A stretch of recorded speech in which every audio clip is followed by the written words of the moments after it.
we'll try to go over this with you here. If I leave something out or there's something else you need to know, just holler at me and I'll try to go over it with you. But this is my door framed up. I think I got it like 4 foot wide so I could get my mower in here. And then my brace to hold my door post up. But I got metal run all the way around the bottom. Long way, so the metal is 3 foot tall. And then on top of the metal, I got a 3 foot section of 1x1 wire. Run a 2x4 all the way around the outside across the top of the post.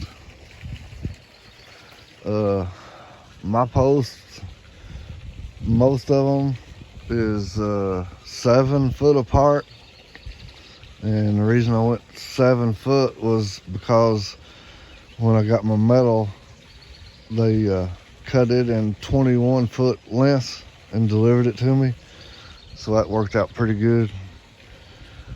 I had to do a little closer on the corners. I had to do a little closer on the posts and stuff, but and then my corner braces, that's just something, the way I've always run them was diagonal, and then run a piece of wire from the top down to the bottom and put a tensioner in there. Is the way I've always been showed to do it, and it works out pretty good that way. Of course, I got 2-inch netting, and got a friend that lives in Indiana. He used to work for a telephone company, and he got this coated telephone wire that works great. But he's retired now and he can't get no more, so I don't have no more. So I've been having to use steel wire, steel cable. But also, I didn't do this on every end. One end is attached solid down there across that end. It's attached solid.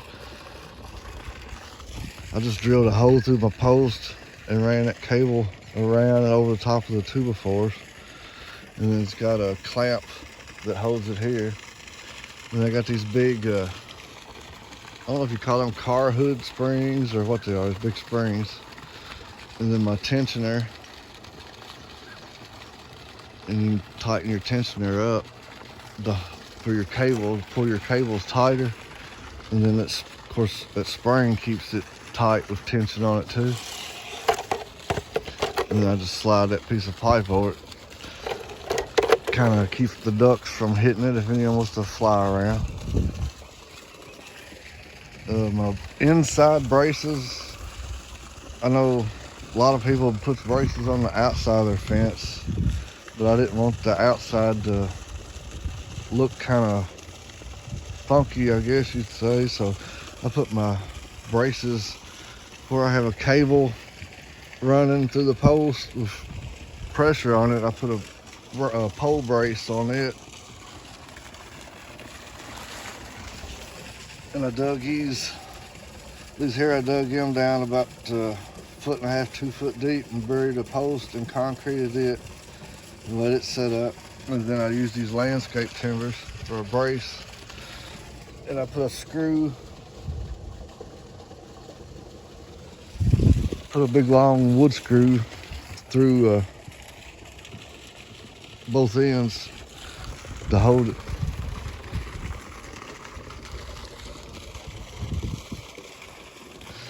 But you can see everywhere I got a cable, then I got a brace.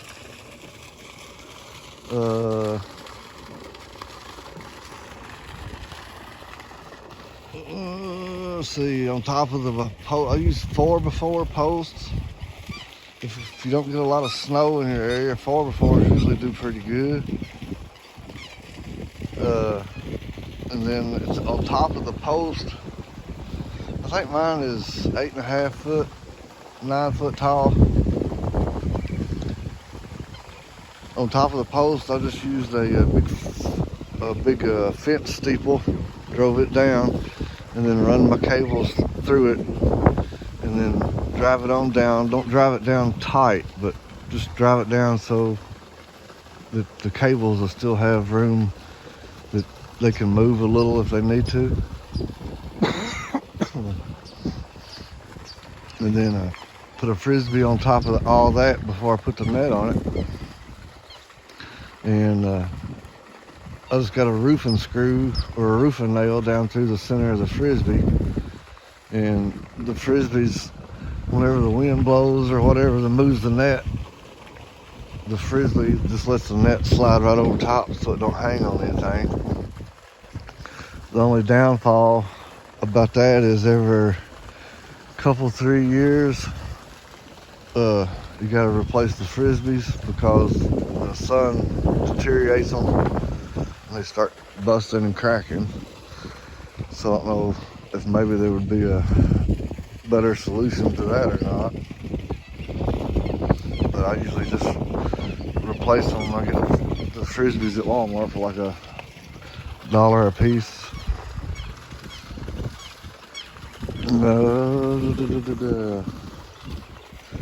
Of course, everything's letting some of it grow up in here.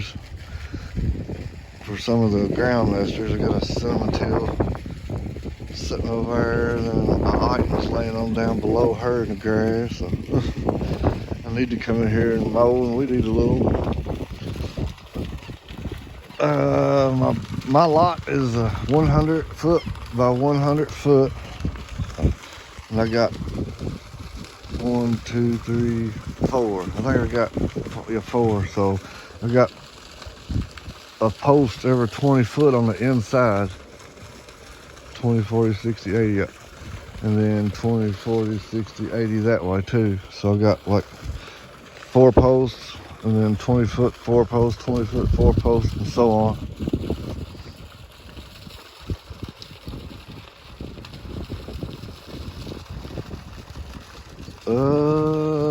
I don't know if you've got, are you gonna have a pond dug? If you already got a pond, how big it is, what you gonna do.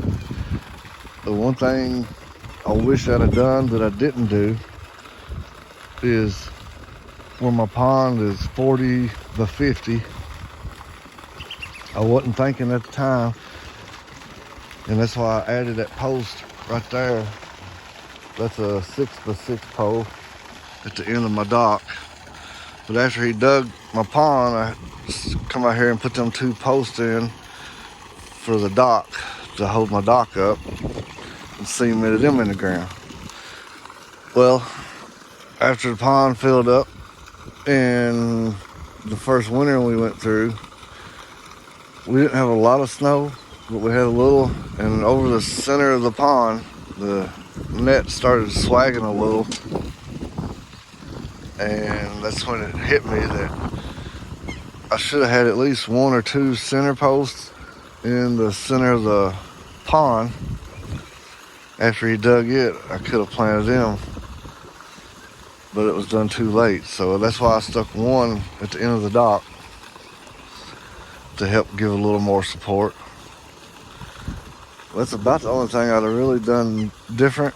But if your pond's not this wide, then that shouldn't be no issue.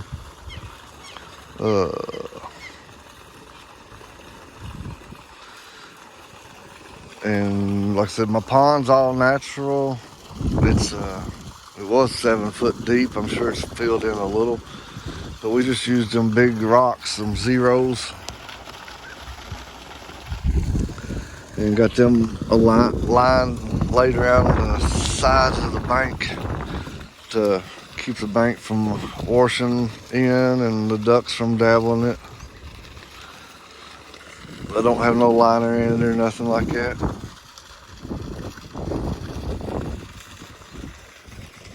And then of course we got, I don't know if you see, you got electric.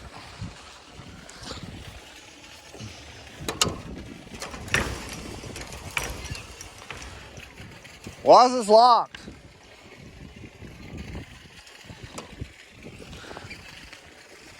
I think my wife's locked me in the aviary. She's walking around checking the electric fence. Maybe she don't want me to go to work.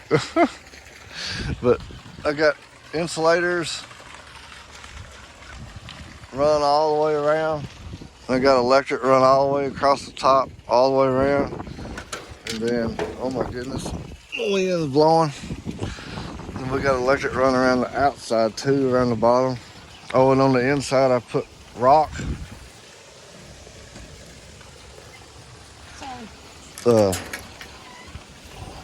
Thank you.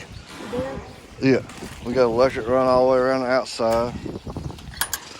The only thing I didn't do is I didn't bury my metal. I know a lot of people will bury their metal. This side is next to the house. I got one.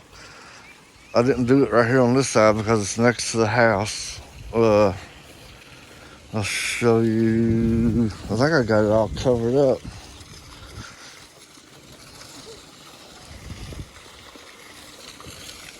Right here, I started right here. I just had some old wire, scrap pieces. This is chain link fence. And I just run it under my metal, kind of like I made a apron. I think they call it apron. It sticks through the inside a little and sticks through the outside, kind of to help keep stuff from trying to dig in. Like I said, the side up here next to the house usually don't have no issues, so I didn't do anything to it.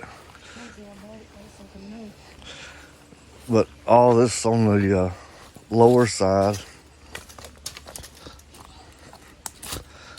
I just got electric run all the way around, got some rocks in around it. But usually the electric does pretty good. Electric keeps everything so far out.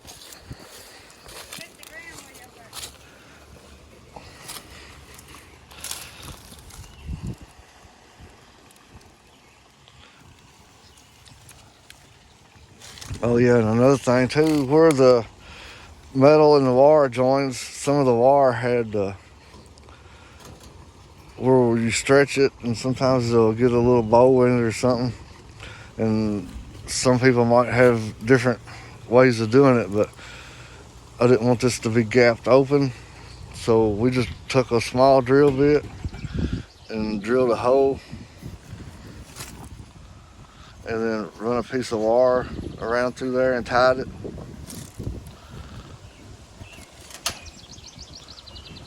And that holds the wire in against the metal.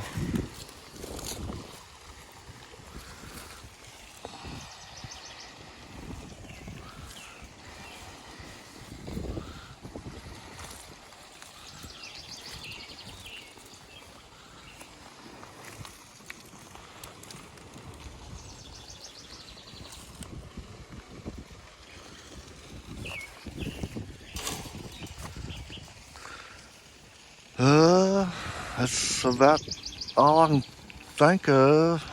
Like I said, if you got any questions or anything, go ahead and hit me up. I can't think of nothing else. Like I said, my post was 7 foot apart. And I got 8-foot posts buried on 2 foot in the ground.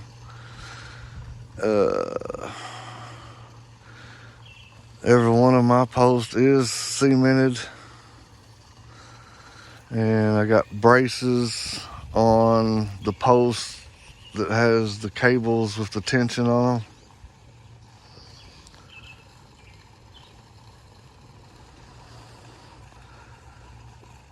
And I guess that's about it.